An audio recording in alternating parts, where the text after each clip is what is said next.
या एक रामराज्य की लंका? किसकी लंका कहेंगे? अनेक सिर वालों की लंका। तो वो शास्त्र में तो लंका को समझते हैं ना कि रावण की, कोई एक रावण था 10 सिर वाला, उसकी लंका थी। अरे वो 10 सिर वाला रावण नहीं था, ये 10 धर्म पिताओं की बात है। हाँ, हाँ। कहेंगे उसका राज्य, उनका राज्य था जो आपस में संगठित होकर के कलयुग के अंत में सारी दुनिया में कौन सा राज्य चलाते हैं? प्रजातंत्र राज्य चलाते हैं कि नहीं? हाँ, एक देश है छोटा सा, कौन सा? भूटान। भूटान है किसकी यादगार? उसी की यादगार जिसके लिए रामायण में बोला, भ्रकुटी विलास सृष्टि लय होई, सपने हूं संकट पर ही की सोई है। उसके राज्य में भी किसका राज्य चलता है? देखने में किसका राज्य आता है? प्रजातंत्र का राज्य चलने लग पड़ता है कि राजा का राज्य चलता है। भले प्रजा के दिलों में राजा का राज्य चलता है, लेकिन प्रैक्टिकल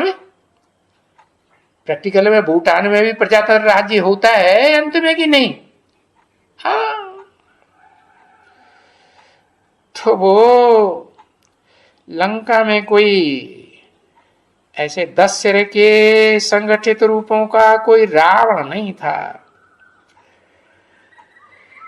तो वो सिद्ध करने के लिए वो पुल भी दिखलाते हैं। ये पुल की लंका तक, ये पुल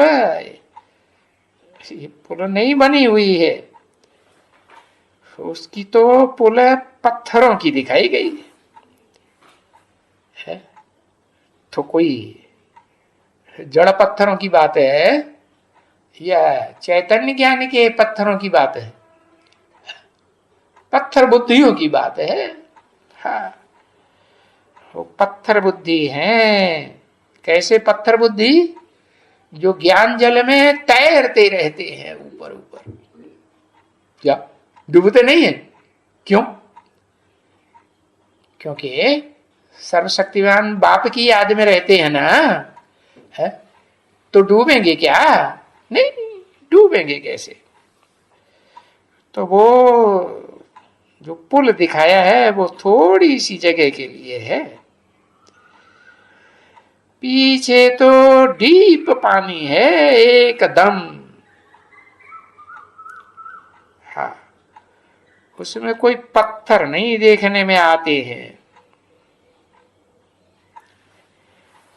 अब बीती जो बातें हैं वो तो बाप ने समझाई दी, सारी बातें समझाई दी कि तुमने कितने जन्म और कैसे बिताए। बाप ने ही बताया ना। तो वो गीता में भी लिखा है, अर्जुन को बताया है, अर्जुन तू अपने जन्मों को नहीं जानता, मैं बताता हूं। तो अभी होना बीते हुए जन्मों को याद करने की बात तो नहीं है ना।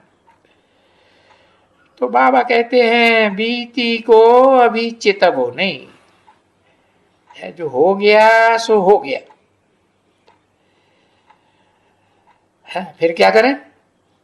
अभी जो नई दुनिया सामने आने वाली है, तुम्हारा जो नया मकान बाप बनाए रहे हैं, नई सृष्टि रूपी मकान, उसमें बुद्धि ले जानी चाहिए।